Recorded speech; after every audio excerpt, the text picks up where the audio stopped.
E então, eu vou ver direitinho, tá? Vou ver direitinho aí com vocês. Vou passar para Maria Clara os temas, tá? E como que essa apresentação ela vai funcionar. E ela repassa para vocês o material com os temas e com as datas, tá?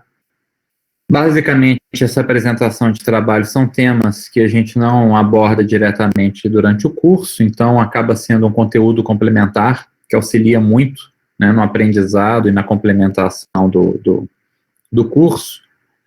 Essas apresentações são feitas pelo grupo, cada um dos grupos, eu escolho o aluno que vai fazer a apresentação. São apresentações curtas, tá, com duração de aproximadamente 15 minutos, cada uma. E são feitas 4 apresentações em um dia e outras 4 em outro dia, tá, em outra data. Mas eu vou passar isso tudo com detalhes para vocês, para que vocês tenham tempo hábil para se preparar, né? Eu gosto sempre de iniciar com esses trabalhos já no início do semestre, porque final de semestre sempre fica todo mundo apertado e os trabalhos às vezes não ficam tão legais. Então, agora, no decorrer dessa semana mesmo, eu já vou passar para Maria Clara aí todas essas diretrizes, todas essas questões relacionadas a essa apresentação, ok? Muito bem, então.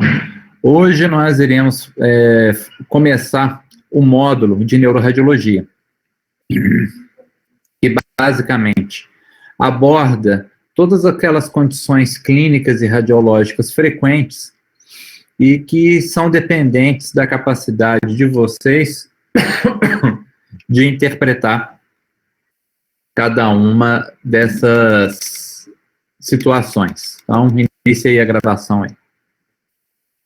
Então, falando da primeira aula desse módulo, é traumatismo crânioencefálico. Basicamente, antes da gente falar sobre o tema propriamente dito, eu já vou iniciar com um conceito importante em imagem, que é como que ocorre a descrição de cada achado por imagem, tá? Então, basicamente, vocês já devem ter observado que os exames de imagem, eles têm uma variação, né? Na maioria das vezes, essa variação é em tonalidade de cinza, tá? Tanto na radiografia convencional, na radiologia convencional, na tomografia, na ressonância magnética, também na ultrassonografia, né? Com exceção de alguns recursos extras, como é o caso do Doppler na ultrassonografia, como é o caso da espectroscopia e da ressonância funcional, né? Mas, assim, o grosso, vamos dizer assim, as principais informações, elas são disponibilizadas em escalas de cinza, em todos os métodos de imagem. Né? Só fazendo um parênteses aqui, eu disponibilizei para o download dessa aula. Tá? Na hora que eu estava carregando o slide, eu disponibilizei o download. Então, vocês, por gentileza, façam só a conferência se deu certo. Funcionou? Ótimo. Então, tá ok.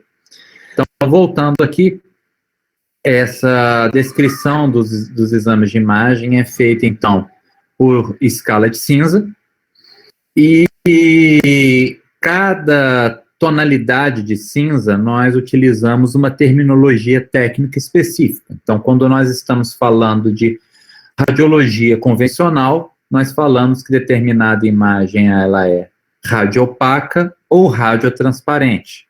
Lembrando que radiopaco é aquela imagem que é um cinza mais claro, tá? E radiotransparente é uma tonalidade de cinza escuro. Esse termo poderia ser até utilizado também em tomografia computadorizada, não estaria completamente errado. Só que, na verdade, nós optamos por utilizar um termo mais específico, né? Até para ajudar na diferenciação da tomografia para o raio-x. Nós falamos, então, que o cinza claro em tomografia é hiperatenuante, enquanto o cinza escuro em tomografia ele é hipoatenuante. Por que hiperatenuante? Por que hipoatenuante? Porque a capacidade do tecido em enfraquecer ou absorver o feixe de raio-x. Quando é hiperatenuante, essa imagem ela é um obstáculo importante à passagem de raio-x.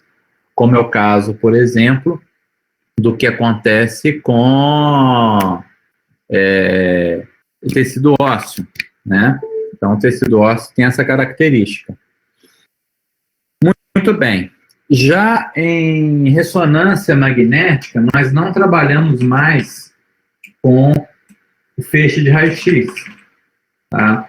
A imagem ela é formada por outro critério, que é o critério de presença de sinal de radiofrequência. Como eu tinha falado na aula anterior, a ressonância não trabalha com radiação ionizante, ela trabalha com ondas de radiofrequência, semelhante ao que nós temos, por exemplo, nas ondas de rádio FM, AM, por aí vai, né? Então, é um espectro de radiação eletromagnética não ionizante, diferentemente do que ocorre no raio-x, na tomografia, na mamografia, em que você utiliza uma radiação ionizante. Então quer dizer que todo exame que utiliza radiação ionizante, o paciente sempre vai ter vamos dizer assim, um efeito deletério para a sua saúde? Não, não é bem assim. Tudo é dependente da dose. Por isso que existem recomendações bem, assim, estritas em relação à exposição à radiação ionizante, né? Hoje, a vigilância desse processo é muito alta, a margem de segurança é muito alta, os próprios equipamentos de raio-x, de tomografia, eles fazem a quantificação da dose em tempo real a que o paciente foi exposto, né? Isso, cada dia que passa, se torna uma situação mais séria, né? Principalmente para os pacientes oncológicos, que nós temos uma exposição maior, né, a exame de tomografia, de raio-x, né, que utilizam radiação ionizante. Esses pacientes também têm uma recomendação anual de dose a que eles podem estar expostos. Muito bem, por fim, então a ressonância, o termo é hipersinal, quando tem muito próximo do branco, cinza claro, e hipossinal, quando é próximo do cinza escuro. E em ultrassonografia é a reflexão do feixe de onda sonora. Refletiu o som hiperecóico. O som passou sem dificuldade, anecoico.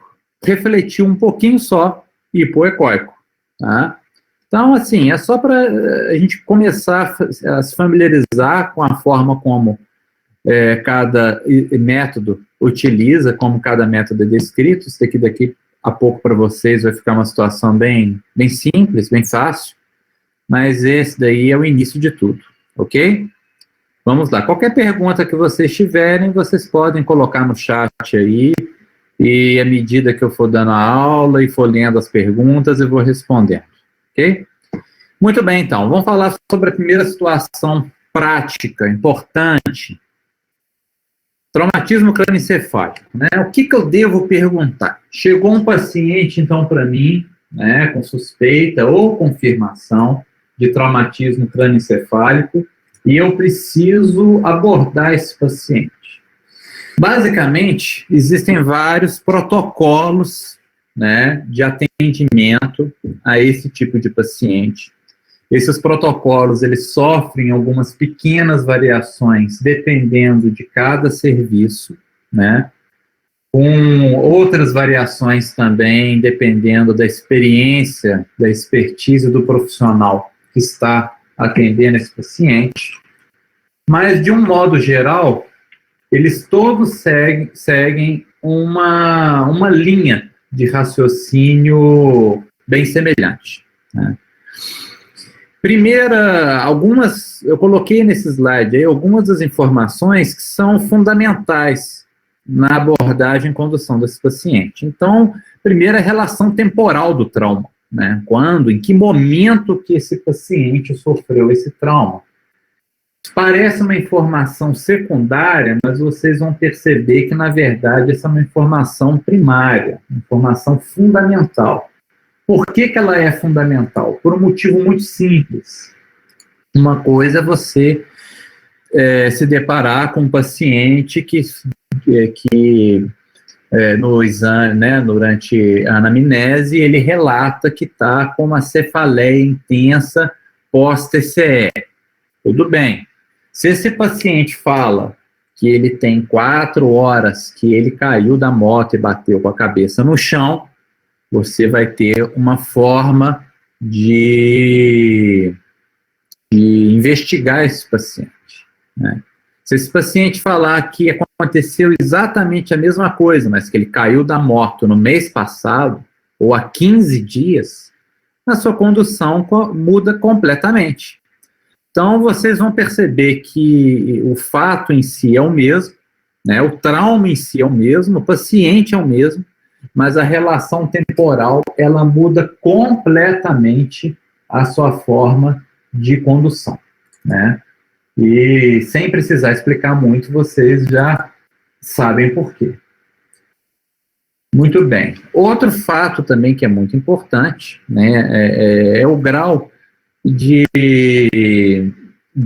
consciência, né, é o grau de manifestação, vamos dizer assim, de lucidez do paciente no momento do trauma, no momento que ele é atendido, né? Para isso nós temos várias classificações, a mais popular de todas é a escala de Glasgow, né? Ela define parâmetros muito fixos, muito bem estabelecidos para você avaliar o grau de cooperação, né, ou de orientação no tempo e no espaço desse paciente, e ela também vai definir a sua conduta, né? A escala de Glasgow vocês já devem conhecer, eu passo ela aqui no slide, mas nosso objetivo não é a escala de Glasgow hoje, né?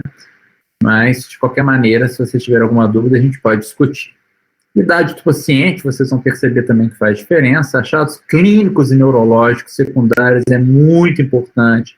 Saber se o paciente tem algum déficit que está associado a esse trauma. Isso tudo muda muito a forma de investigação. E, por fim, também o local de impacto, que também ele é importante porque você pode fazer uma investigação direcionada para a possibilidade, às vezes, de uma fratura ou outras fraturas associadas, né, fraturas complexas, eventualmente. Então, aqui tem um resuminho aí da escala de Glasgow, que vocês conhecem, né, é uma classificação que, basicamente, né, o mínimo na escala é 3, né, porque é a pontuação mínima para cada um dos critérios, e aí nós temos a escala que vai até o máximo dela, até 15. Muito bem.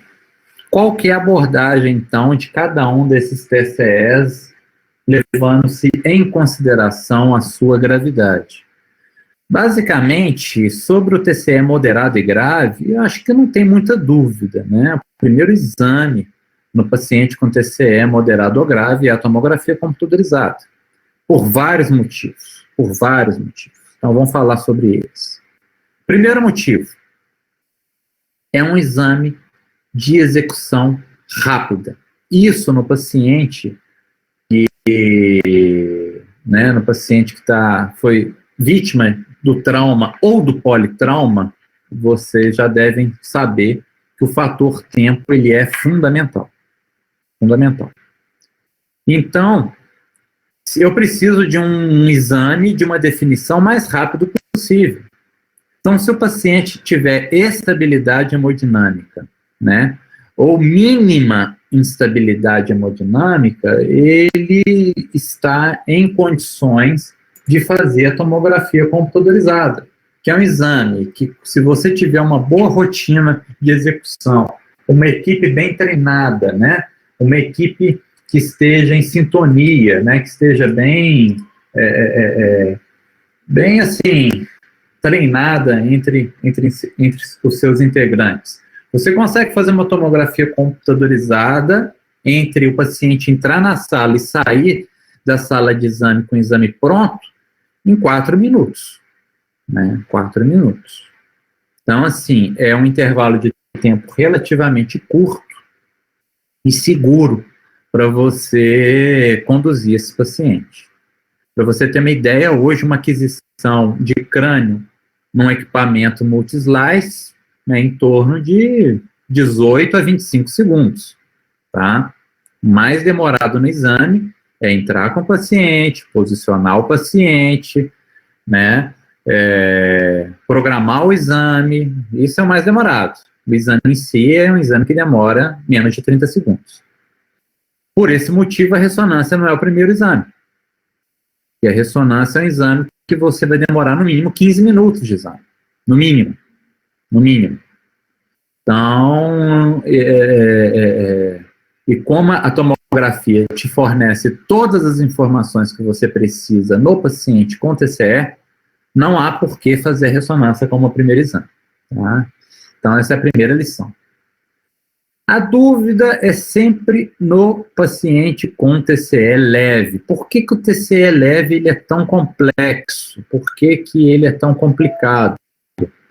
Ele é complicado porque é muito fácil você simplesmente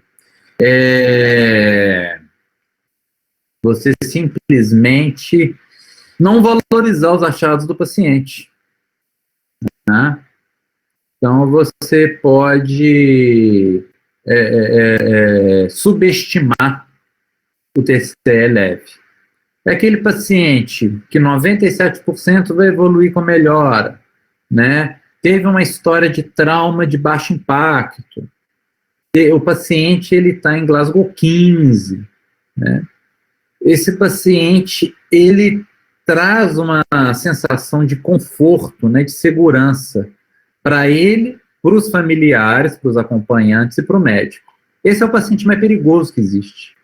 O paciente mais perigoso. Porque esse é o paciente que a cada 300 pacientes, 1 a cada 300 aproximadamente, vai ter um sangramento, às vezes, que a gente vai falar daqui a pouco, vai ter um sangramento epidural, tá?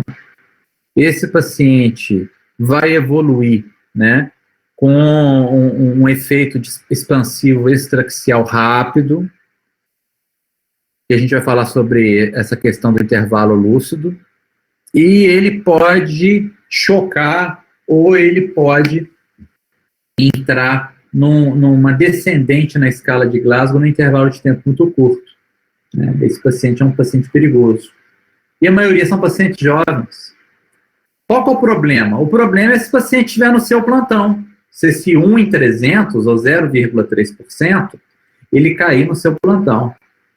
Porque você pode, às vezes, por falta de experiência, mandar esse paciente embora, liberá-lo, ele pode evoluir mal, ele pode morrer em ambiente domiciliar, e aí você vai ter um processo administrativo, ou mesmo na justiça comum, né, civil e criminal, atrás de você para você responder por que você liberou esse paciente.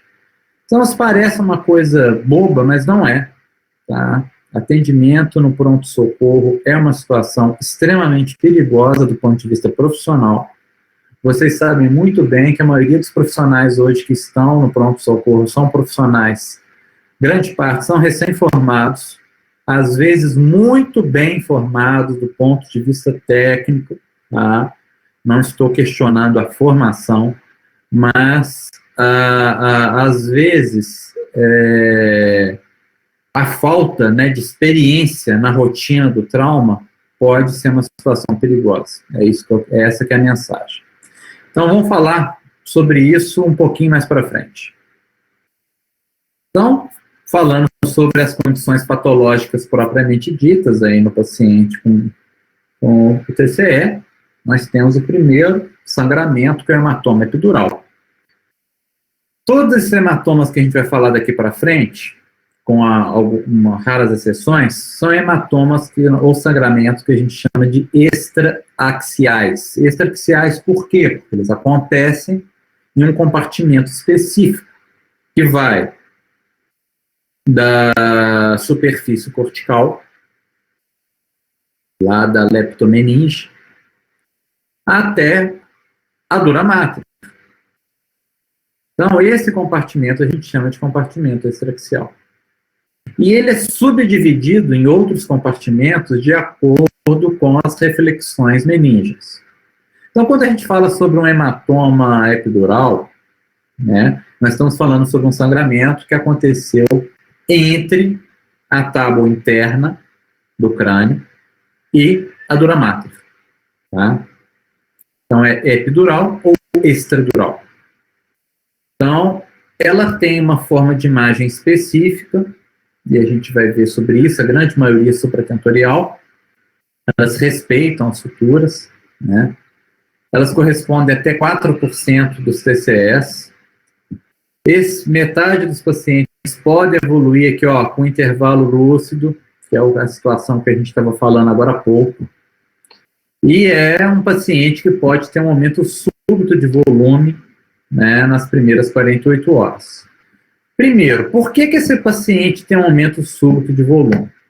Primeiro motivo que a gente está falando de um sangramento arterial, tá? Arterial.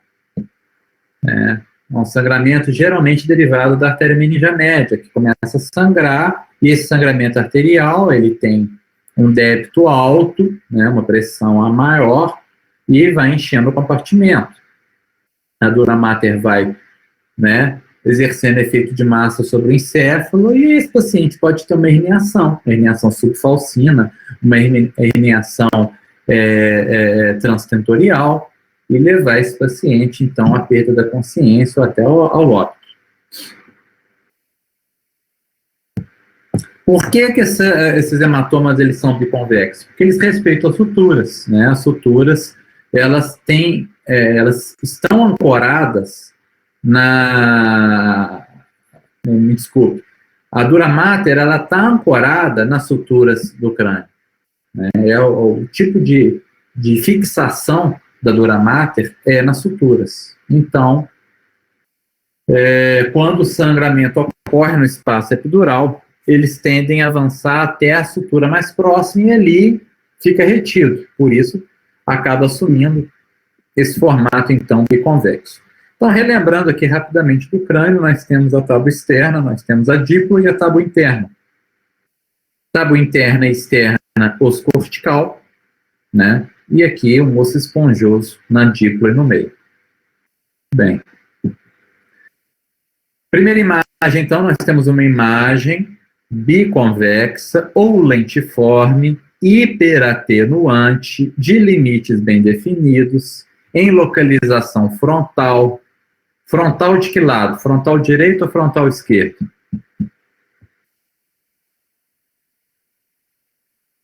E aí? Estou esperando vocês responderem. Direito. Direito. Mais alguém? Esquerdo. Esquerdo. Ué, tem um empate aí, ó. 3-2. 4-2. Beleza. 5-2. Então tá. É lado esquerdo mesmo, tá?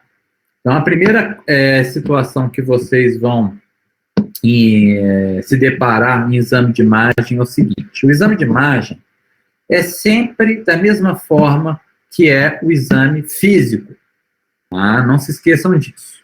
Então, se o paciente está de frente para você, o lado direito dele, né, vai corresponder vamos dizer, o lado direito do paciente vai ser o seu lado esquerdo. Você está de frente para ele. Então, quando o paciente está fazendo a tomografia e ele está deitado, a regra é a mesma. Quando você faz o exame físico no paciente deitado, você o examina do lado direito, né? Você está mais próximo do lado direito do paciente. E imaginando que o paciente está deitado, é só você pensar que ele está deitado lá na tomografia com a cabeça para o fundo e com os pés na sua direção, né?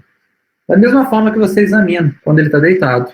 A cabeça dele vai para o fundo e os pés está na sua direção. Então, esse lado é o lado esquerdo. Tá? Vamos continuar. O que é isso, então? É um sangramento recente epidural. Muito bem. Aqui nós temos a fratura responsável, então, pelo sangramento. Muito bem. As duas imagens, uma com janela óssea, outra com janela de partes moles, mostrando o mesmo sangramento em localização frontal esquerda e a fratura que deu origem a esse sangramento.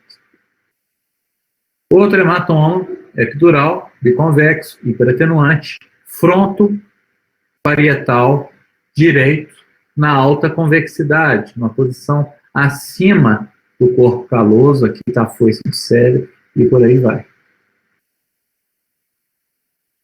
Muito bem, então. Outro...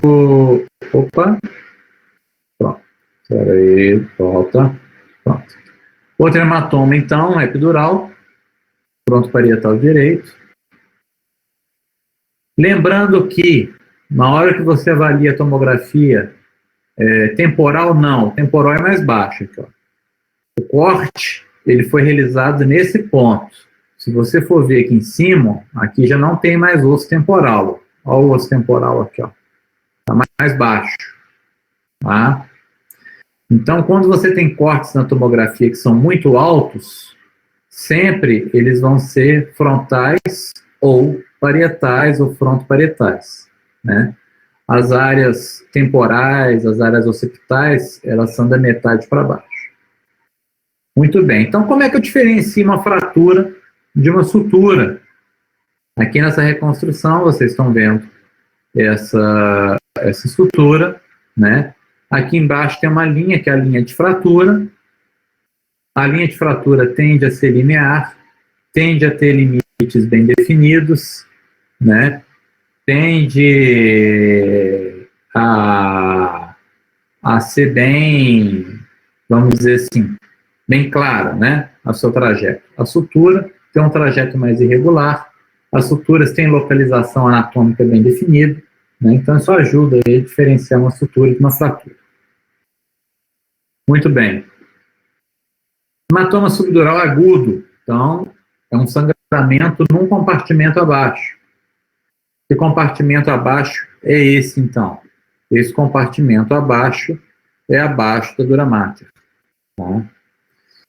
Ele tem um aspecto increscente, o aspecto increscente é devido ao fato desse sangramento ele estar abaixo das suturas, então ele se espalha livremente pelo compartimento subdural, portanto, cruza suturas, grande maioria supratentorial. Tem uma mortalidade alta, tá? Uma mortalidade muito alta, até 85%, corresponde até 1/4 dos TCS, né? E aqui, ó, por que a idade do paciente é importante? O paciente idoso, ele tem um estiramento das veias emissárias que vão drenar do córtex para, principalmente, para o seio sagittal superior. E essas veias corticais, à medida que vai acontecendo a atrofia cerebral, elas vão ficando estiradas e mais propensas à ruptura. Com isso, né, esses pacientes sangram com mais facilidade, mesmo quando existe uma situação de uma ausência de um trauma bem estabelecido. Muito bem, vamos ver então. Qual que é a cronologia? A gente chama de hematoma subdural hiperagudo em menos de 6 horas, o agudo é de 6 horas até 3 dias, né? Acima de 3 dias já é subagudo. E acima de 3 semanas aí crônico. Nós temos, então, um hematoma subdural agudo, ele é sempre muito importante quando ele tem mais de 2 centímetros de espessura, tá? Se eu tenho um hematoma subdural agudo com 2 centímetros de espessura, até, né, qualquer outro motivo mais sério, esse paciente tem indicação clara de fazer a drenagem desse hematoma subdural. E por esse motivo, então, A quantificação desse sangramento ela é muito importante. Eu tenho um corte aqui no plano coronal. Nesse corte no plano coronal, vocês vão perceber que existe praticamente todos os compartimentos, né, que nós falamos até agora, com exceção do subaracnoide. Então, nós temos aqui a tábua interna, nós temos a reflexão aqui da dura mater, espaço epidural, abaixo da dura mater, espaço subdural, e aqui, bem em contato, eu estou com uma mensagem aqui de conexão perdida. Vocês estão ouvindo? Está tudo bem? Tá, então ótimo. Então, continuando. E aqui embaixo, então, nós temos o espaço subaracnoide, onde vai ser o próximo local de sangramento que nós vamos falar daqui a pouco. Então, a primeira imagem, nós temos aí a imagem clássica do hematoma subdural. A imagem, ela não é mais biconvexa, ela é côncava e convexa, ou em crescente. Aqui, sim, nós temos um sangramento fronto-temporo parietal à direita. Esse sangramento, ele exerce efeito de massa sobre o hemisfério cerebral direito. Ele causa desvio das estruturas da linha média, aqui, ó, o septo pelúcido está deslocado da linha média para cá, tá? Esse grau de deslocamento da linha média também é um critério para a drenagem do hematoma subdural, né? Então, além disso, eu ainda tenho uma dilatação do compartimento ventricular supratentorial. Muito bem. Outro sangramento, um sangramento menor. Aqui, um desvio de linha média também relativamente pequeno para a direita. Hematoma subdural, e olha que interessante, esse hematoma subdural, ele é bilateral. Tá vendo? Ele é bilateral. Tanto do lado direito quanto do lado esquerdo. E ele tem uma densidade muito semelhante ao córtex. Olha o perigo.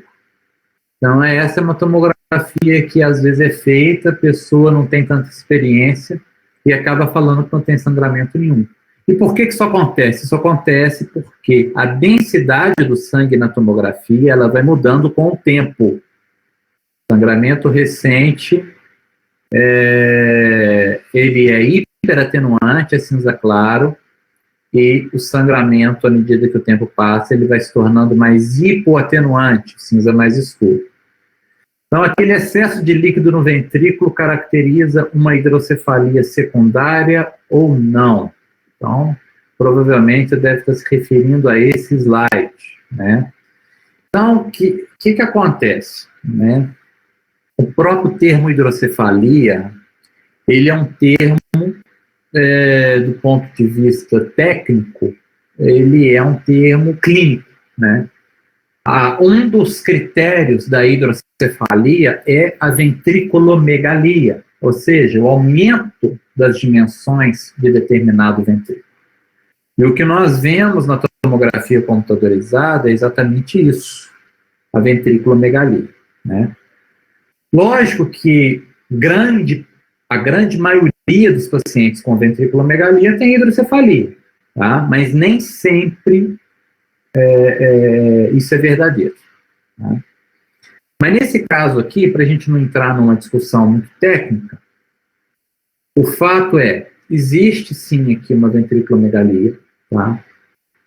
Essa ventriculomegalia ou hidrocefalia, provável hidrocefalia, né? Porque deve ter um aumento da pressão intracraniana, né? Não tem dúvida, principalmente nesse caso. Mas ela é secundária, sim. Agora, o mecanismo de formação dessa hidrocefalia é que ele pode ser multifatorial, né? Multifatorial por quê? Ele pode ocorrer tanto pela obstrução das vias de drenagem do sistema ventricular supratentorial, principalmente representado aqui em cima, ó, pelos forames de Moore, ou você pode ter um segundo mecanismo que eu vou falar mais para frente nessa aula, para não estragar a surpresa. Vamos continuar, que daqui a pouco eu falo sobre ele. Muito bem. Aqui, ó. Um outro sangramento, já mais antigo, densidade já mais baixa, mais hipoatenuante. E aqui nós temos um efeito que é chamado de efeito gradiente ou efeito degradê.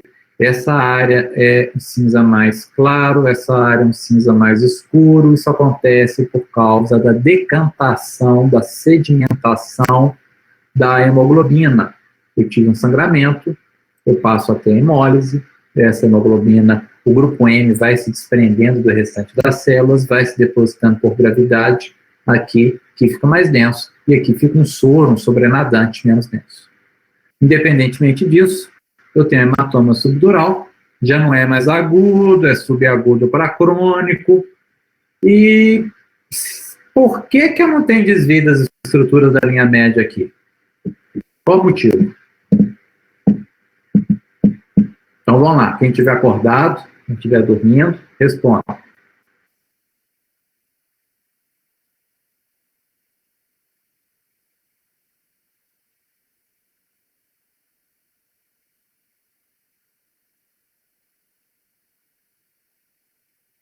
Tá, essa seria uma possibilidade.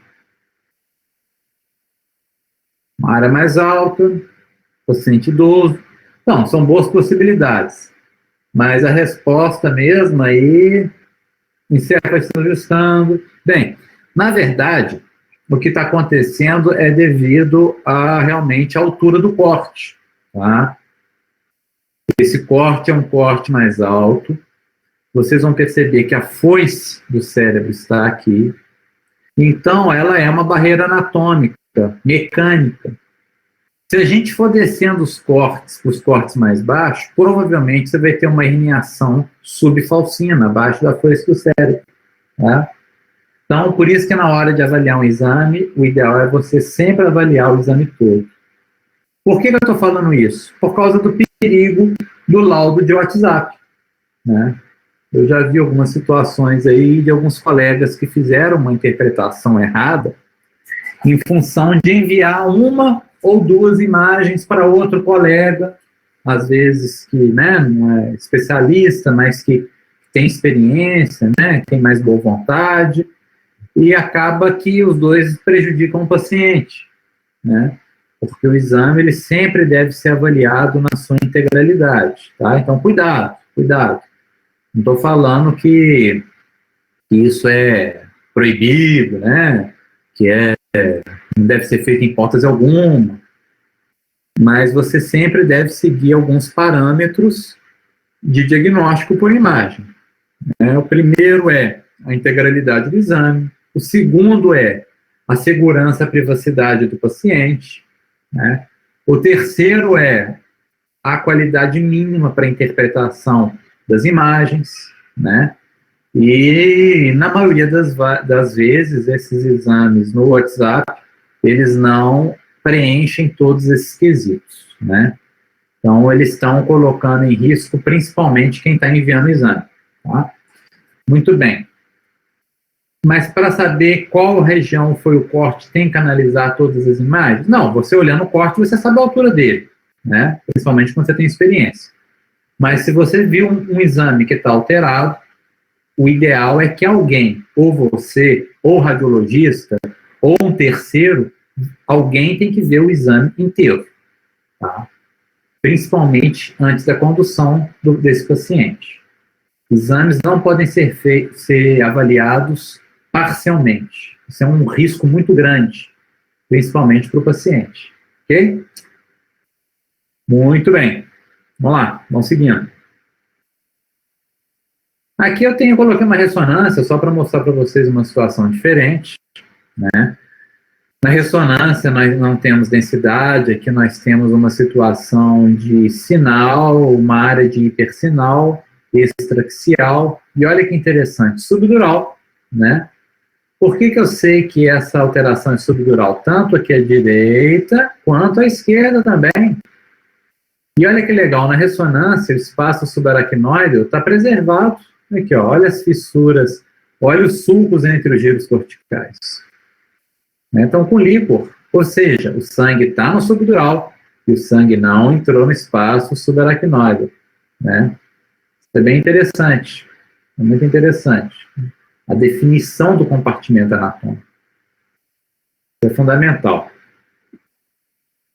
Muito bem, a outra ressonância, quer dizer, a mesma ressonância num corte mais baixo, aqui nas fissuras silvianas, ó, região opercular, livre, preservada, sinal do líquor direitinho, normal, né? Então, muito bem. Aqui uma outra ponderação, isso aqui é um T2, a ponderação anterior aqui era um T1, a gente vai falar mais sobre isso, tá? Na aula que vem, provavelmente. Não, que vem não, na outra, daqui a 2 aulas mais ou menos, eu acho que é isso. Hematoma subdural crônico, o raciocínio segue muito semelhante ao agudo, lembrando que o intervalo agora é acima de 3 semanas, né, entre 3 dias aí, entre 6 horas e 3 semanas, 3 dias e 3 semanas, que é o subagudo, e agora é o crônico. O formato é em crescente, a densidade ela começa a mudar na tomografia, né? O mecanismo é muito semelhante, né? Hematoma subdural agudo. Algumas situações específicas devem ser sempre investigadas, principalmente em pacientes muito jovens, né? Muito cuidado com a possibilidade de trauma não acidental, né? Que é a síndrome do Shaken Baby. Uma vez isso diagnosticado, isso daí tem que ser relatado para as autoridades competentes, senão você vai se colocar, né, vai ficar em maus lençóis depois. Muito bem.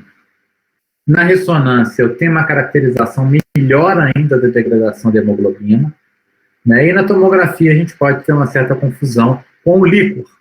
Então aqui eu tenho uma tomografia, o líquor vocês vão ver que é um cinza escuro, aqui tem um cinza um pouco mais claro, eu ainda separo os 2 compartimentos, hematoma subdural, aqui é mais subagudo, nem tão crônico assim.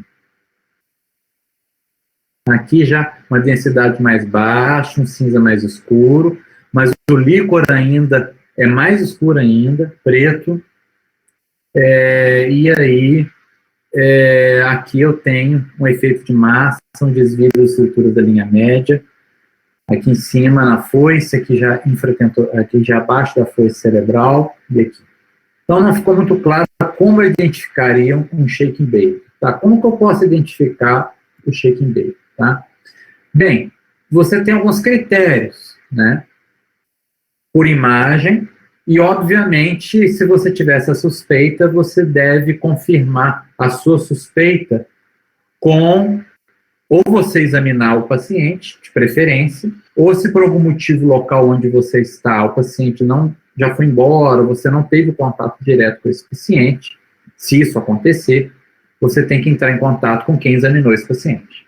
Tá? O ideal é você sempre examinar esse paciente, sempre, sempre. Por quê? Quais são os critérios de imagem? Basicamente, na ressonância, deixa eu ver se a próxima imagem aqui está chegando.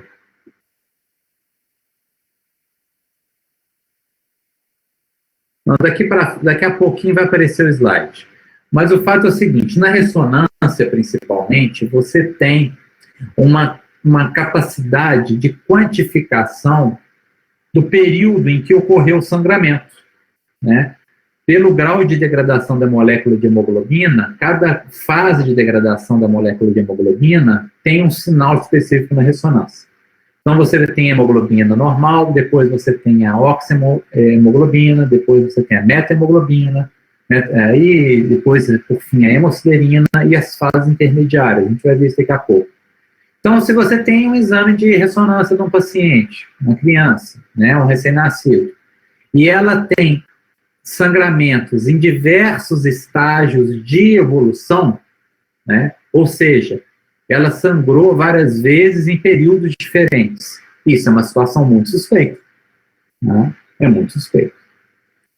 Então, aí você tem que examinar o paciente e conversar com um pediatra para essa possibilidade, porque se houver essa suspeita, você tem que obrigatoriamente acionar as autoridades competentes, porque senão você passa, entre aspas, a se tornar cúmplice numa atividade criminosa. Tá? Isso é sério, isso não é brincadeira, isso é sério. Aliás, a medicina toda é séria, do início ao fim.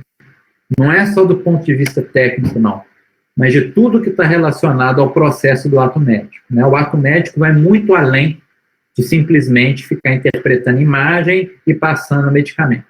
Tá? Isso daí vocês já perceberam isso, e com o tempo vocês vão perceber isso mais ainda. Mas vamos lá, não sei se eu respondi a sua pergunta. Ok, vamos continuar. Aqui, uma tomografia de crânio, eu tenho 3 planos: plano axial, plano coronal, plano sagital, mostrando sangramento com efeito gradiente, mais denso, menos denso, tá? Diferentes estágios de degradação da hemoglobina. Aqui no adulto, no hematoma subdural já crônico. Né? Lembrem-se que o paciente com hematoma subdural crônico, paciente adulto, principalmente, idoso, ele pode ter ressangramentos. Então, não é raro você ver um hematoma subdural crônico, uma área mais densa, por causa de um ressangramento frequente, recente. Tá? Basicamente é isso.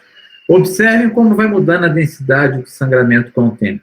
Então, aqui eu tenho sangramento agudo, aqui eu tenho sangramento subagudo, já com a densidade intermediária, e aqui eu tenho sangramento, um hematoma subdural crônico, onde a densidade do sangue já é quase idêntica à densidade do líquido. Tá? Percebam como que isso é bem claro. E aqui, ó, isso que eu queria mostrar para vocês, são as fases de degradação da hemoglobina. Em menos de 24 horas, nós temos a oxihemoglobina intracelular, depois, em 1 a 3 dias, a deoxihemoglobina intracelular, depois, acima de 3 dias, a metahemoglobina intracelular, depois metahemoglobina extracelular, e depois, acima de 14 dias, a ferritina hemosiderina também extracelular. E a ressonância, tá vendo? Pelas ponderações que a gente tinha falado na aula passada. T1, ponderação em T2, ponderação variação do T2, que é o gradiente eco. Então, o sinal vai mudando em cada etapa, e aí eu consigo saber exatamente qual que é o estágio de sangramento desse paciente. Tá? Então, muito bem. Então, voltando aqui, hematoma subdural subagudo. Como que eu vejo ele na tomografia, como eu vejo ele na ressonância, na ponderação em T1, como que eu vejo ele na ressonância, na ponderação em T2. Lembrando que no T1 o líquor tem hipossinal, é preto, e em T2 o líquor tem hipersinal, é branco ou claro. Vamos terminando então hematoma subdural, a gente vai falar sobre o higroma subdural. E o que é o higroma subdural? É o acúmulo de líquido. Tá? Ao invés de você ter acúmulo de sangue, você tem na maioria das vezes, alguma lesão pequena, um corte pequeno, uma lesão muito pequena, na meninge, no espaço subaracnoide, no revestimento, na própria meninge, e com isso o líquor passa a extravasar, então, do compartimento subaracnoide para o compartimento subdural. Na maioria das vezes, você tem uma história de trauma. Tá? Na maioria das vezes. Então, o padrão de imagem é igual do hematoma subdural, porque você tem uma coleção no espaço subdural, né? Até aí não mudou absolutamente nada, só que o que ocorre você tem um extravasamento de líquor. Como que eu vejo isso, então, por imagem? Igual ao hematoma subdural crônico. E às vezes é difícil você diferenciar o hematoma subdural crônico do higroma. Tá vendo? A densidade é muito semelhante. Aqui, densidade de líquor. Aqui, também, baixa densidade. O que ajuda no diagnóstico, né, do higroma subdural? Primeiro, a história do trauma. Você tem uma história de trauma bem estabelecida. Segundo, às vezes a ressonância pode te ajudar quando a tomografia não consegue definir bem o diagnóstico. Você tem alguns cortes finos na ressonância que podem avaliar melhor os vasos, né, perfurantes, esses vasos emissários, e aí te localizar melhor nos compartimentos. Muito bem. Agora, vamos para o último compartimento do espaço extraxial, que é a hemorragia subaracnoide. Hoje nós falaremos sobre a hemorragia subaracnoide traumática, né, porque nós temos também hemorragia subaracnoide espontânea. Um é o HSAT, de trauma, e o outro é o HSAI, de espontâneo. Então, o compartimento já está bem definido. O grande problema é que é um compartimento de fluxo licórico, ou seja, eu já tenho um fluxo líquido constante nesse compartimento.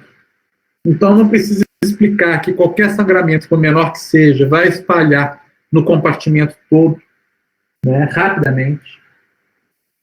Nós temos uma situação grave que o sangue tem diferença de pH em relação ao líquor, né? Tem diferença de osmolaridade em relação ao líquor, e toda essa alteração química, tanto de osmolaridade, de pH, né, isso tudo interfere e é altamente neurotóxico.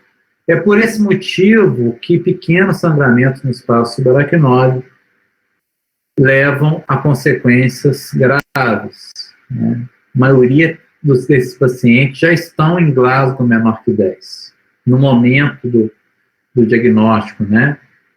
Então, são pacientes graves.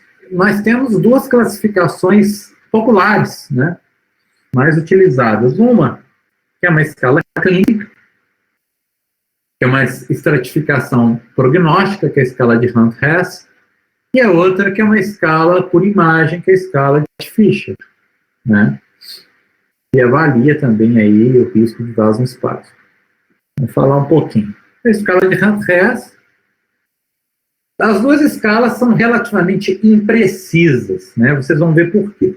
Então, grau 1, paciente assintomático, pequena cefaleia e rigidez. Grau 2, cefaleia maior, rigidez no núcleo é bem estabelecida, tá? Pode ter um comprometimento de nervo craniano, mas sem déficit neurológico periférico. Grau 3, o paciente já está confuso, sonolento, tem déficit. Grau 4, torporoso, hemiparético, né? Grau 5, comatoso. O problema é esse, às vezes a diferença do paciente torporoso para comatoso, às vezes é fácil, às vezes é um pouco complexo, né? Se o paciente estiver em postura de descerebração, é fácil. Mas a questão é que na maioria das vezes ele não está, né? Felizmente. Escala de Fisher, olha só que interessante a escala de Fisher. Prestem atenção, prestem atenção. Fisher 1, não tem sangue. Fisher 2, tem sangue no espaço subaracnoide, mas esse sangue tem uma espessura máxima de 1 milímetro. 1 milímetro. Ah, eu tenho sangue no mesmo compartimento com 1,5 milímetro. Fisher 3. Detalhe, a escala acaba em Fisher 4. Tá? Então, é só para vocês terem uma ideia de como que o sangramento no espaço subaracnoide é grave.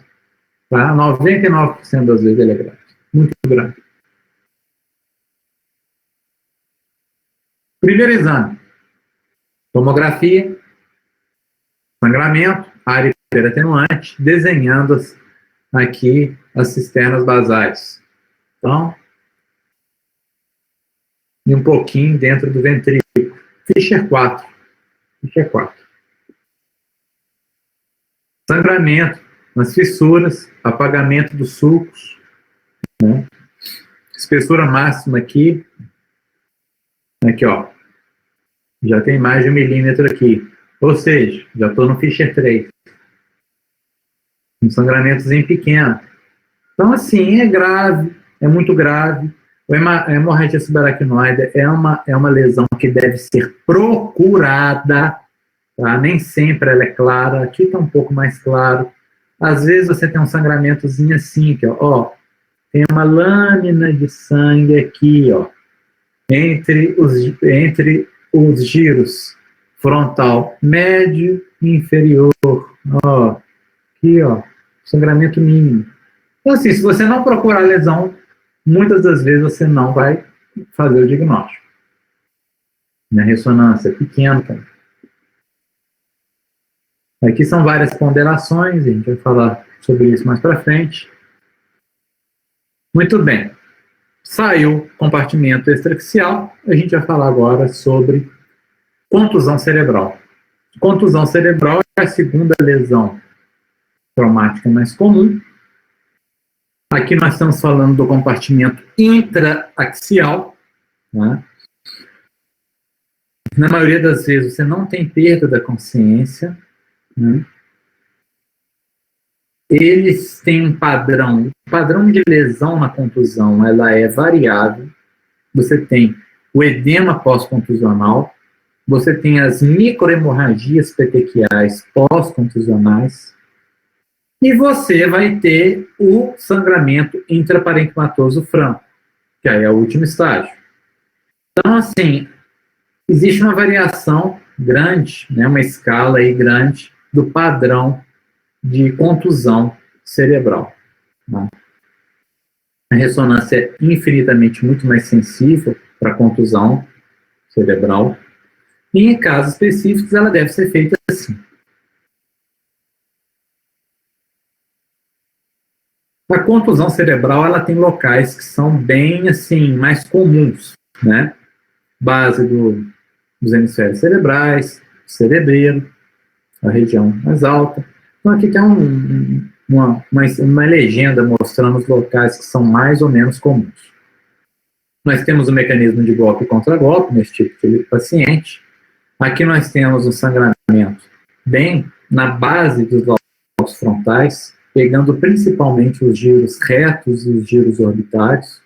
E essas áreas hiperatenuantes são áreas de sangramento de permeio, ou seja, a área hipoatenuante é a área de edema vasogênico pós-traumático, e a parte hiperatenuante é a área de sangramento intraparenquimatoso também, de natureza pós-traumática. Então, esses são os locais mais comuns, né, que é a base dos lobos frontais, né, giros retos, orbitários. Aqui é um sangramento já antigo, formação de hemosiderina, depósito de hemosiderina, isso aparece muito bem nessa sequência da ressonância, que é o gradiente eco, que é 2 estrelas. Aqui é um estágio final, uma sequela final, onde parece que foi retirada uma fatia aqui, né, desse lobo frontal. Na verdade, essa fatia nada mais é do que uma área de encefalomalácia, né, uma alteração sequelar a um trauma antigo. Né, muito bem demonstrado aqui nessa sequência FLAIR. E aí, por fim, nós temos a LAD, que é a lesão axonal difusa. A lesão axonal difusa é uma lesão que, tipicamente, você tem um envolvimento, uma perda parcial da consciência, né? São lesões de aceleração, desaceleração rotacionais, né? Nessa lesão, a maioria das tomografias são tomografias normais. Você pode ter pequenos sangramentos, como é o caso dos sangramentos mesencefálicos, que é a hemorragia de Duré, que ocorre por pequenos vasos perfurantes ali anteriormente na ponte. Também esse sangramento pode acontecer espontaneamente em pacientes com hipertensão intracraniana. E, basicamente, a lesão axonal difusa é uma lesão da interface entre o neurônio e o axônio. É bem naquele ponto de ligação do neurônio com o seu axônio é que você tem a lesão axonal difusa. Numa lesão axonal difusa leve, a única coisa que você tem é uma interrupção transitória do fluxo axoplasmático, daqui para cá. Agora, em casos mais severos, você vai ter uma lesão envolvendo a membrana de mielina e uma eventual ruptura parcial ou completa, né, do neurônio e de seu axônio. Aqui, sem perspectiva de recuperação. Tá? E outra, nesses casos é que você tem o sangramento. Aqui, raramente você vai ter sangramento. Você vai ter, no máximo, aí, uma perda transitória de consciência, uma concussão. Tá? Nas peças anatômicas é muito fácil identificar esses microsangramentos. Aqui no corpo caloso, é um local típico, né, de sangramento, o corpo caloso. Aqui na base contínua, também é outro local de sangramento, né? Então, aqui já em depósito de hemosiderina, né, na peça anatômica. Os locais mais comuns de lesão axonal difusa são esses, né? Então, reparem que a maioria, né, quer dizer, todos são locais de interface entre a substância cinzenta e a substância branca. É sempre uma interface entre substância cinzenta e substância branca.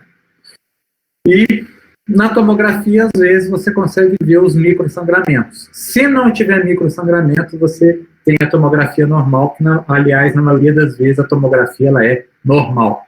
Na ressonância, esses microsangramentos, o método é mais sensível na detecção, né? Então, é um método de escolha para rastreamento de paciente com LAD. Os microsangramentos são microscópicos, menores do que 1 milímetro, e mesmo assim a ressonância consegue rastreá-los. É um método excepcional. E, por fim, se você não tiver sangramento, você ainda tem um outro recurso na ressonância, que é o rastreamento por imagem em tensor de difusão, que nada mais é do que um mapeamento em tempo real, né, do fluxo axoplasmático nas principais vias, né, neuronais no encéfalo. Então, basicamente, aqui é um paciente normal, você tem as fibras aqui das coroas radiadas, de um lado e do outro, e aqui você tem uma interrupção de parte da coroa radiada aqui, na região frontal, o outro na região parietal, confirmando a suspeita clínica de uma lesão axonal difusa, né? É lógico que isso aqui é feito em situações de investigação específica, naquele paciente que fez a tomografia, a ressonância aparentemente normais, mas quando você faz a tratografia, você vê que está alterado. Por fim, eu coloquei aqui a parte de trauma facial no finalzinho dessa aula, porque está relacionado ao trauma, né? Não encefálico, mas ao trauma no crânio e base do crânio. É um fim de aula, vamos dizer assim, que é só para destacar as classificações que são utilizadas nas fraturas complexas da base do crânio. Essas fraturas complexas são do tipo Lefort 1, quando envolve o palato duro, né? Do tipo Lefort 2, quando eu tenho uma fratura piramidal que engloba grande parte da maxila, e a fratura do tipo Lefort 3, quando essa fratura ela envolve também o arco zigomático, né, e a transição entre a parede, praticamente o envolvimento da parede lateral da aorta. Tá? Muito bem. Então, aqui está a classificação do que é o Lefort 1, né? Uma classificação onde eu tenho uma situação que também é chamada de palato flutuante. Por que é o palato flutuante? Porque eu tenho uma dissociação aqui da base, né, da maxila. No segundo estágio é o Lefort 2, que eu tenho uma fratura do tipo piramidal, que fica flutuando, no caso, a maxila. Então, aqui nessa representação dá para ver que essa parte toda ela é destacada do restante do crânio. Lembrando que em todas as fraturas do tipo Lefort, Lefort 1, Lefort 2, Lefort 3, eu tenho envolvimento dos processos pterigóides do osso esfenoidal, tá? Isso sempre é uma constante. E, por fim, o Lefort 3 é a fratura mais complexa de todas, porque tem um envolvimento orbitário extenso, né? E com isso, essa LEFOR 3 tem uma abordagem que também é tecnicamente mais difícil. Por que com o LEFOR 1, 2 e 3 existe essa classificação? Porque isso orienta, né, o cirurgião de cabeça e pescoço, bucomaxilofacial, a abordar esse paciente da melhor forma possível, no intuito de garantir a estabilidade funcional das estruturas da base do crânio, principalmente também para que ele não tenha uma perda no processo de mastigação. Ok? Lembrando que toda fratura de base do crânio, você tem que pensar na possibilidade de fístula licórica. Quando houver essa dúvida, você pode, às vezes, através de uma punção lombar, injetar contraste aqui no espaço subaracnoide e fazer, então, um exame ou de cintilografia, né, ou exame de tomografia ou de ressonância magnética, para rastrear um eventual extravasamento do contraste para fora do espaço subaracnoide, para poder definir e caracterizar uma fístula licórica, né? Que em alguns casos é uma condição grave, de causa de hipotensão postural e de cefaleia crônica, né? E esses pacientes, então, eles têm que ser devidamente rastreados, ok? Então, basicamente é isso, pessoal. Nessa primeira aula aí de trauma, tá? A aula seguinte também vai ser um módulo de neuro, né? Seguindo aí a sequência. Se vocês tiverem qualquer dúvida, vocês podem ficar à vontade para questionar, para mandar perguntas, né? E eu vou passar a questão, então, dos trabalhos para Maria Clara, tá bom? Então, se vocês não tiverem nenhuma dúvida, então eu vou encerrar. Eu que agradeço a atenção de vocês, uma boa tarde e até a próxima aula.